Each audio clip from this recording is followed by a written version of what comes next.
We're previewing Pro Football Weekly's Game of the Week. It's the Eagles and Patriots. And guys, these two teams have been tough to figure out this year. You never quite know what you're going to get week to week. Last week, the Eagles looked pretty good, but what was different? I think the biggest difference on defense was that defensive line really pressuring the Giants' offensive line. Of course, on offense, no Michael Vick.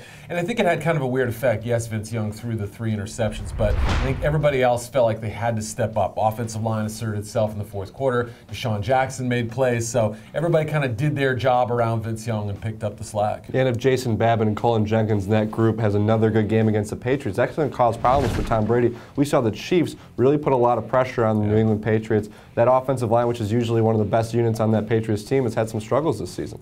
And we saw the Patriots defense last week, the last 2 weeks really, play a lot better.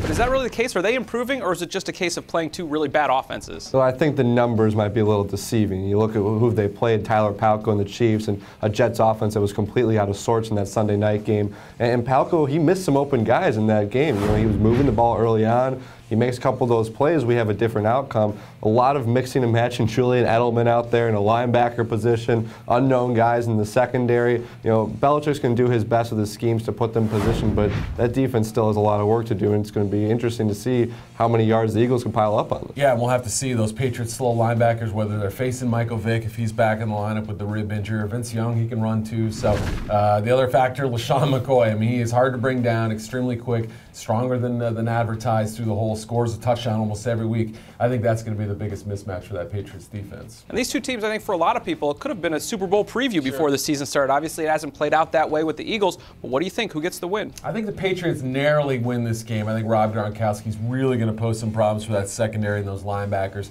They get 1 or 2 matchups in their favor, but the Eagles team, I think, will make a lot of plays against this Patriots club. Yeah, that Eagles secondary hasn't played as well as they look on paper all season long, and I think it's something Tom Brady, those tight ends, and the wide receivers can really take advantage of. Maybe even get the run game going with Ben Jarvis Greenell. So we know that the Eagles' run defense has had struggles. I agree. I think it's going to be close because the Patriots are going to give up a lot of yards, but I see New England winning that game. We've talked about it before. This Eagles team just so inconsistent as the season went on. They played well last week. Maybe that means a disappointment this week. That's a preview of our Game of the Week. For the best coverage of the NFL, check us out at ProFootballWeekly.com.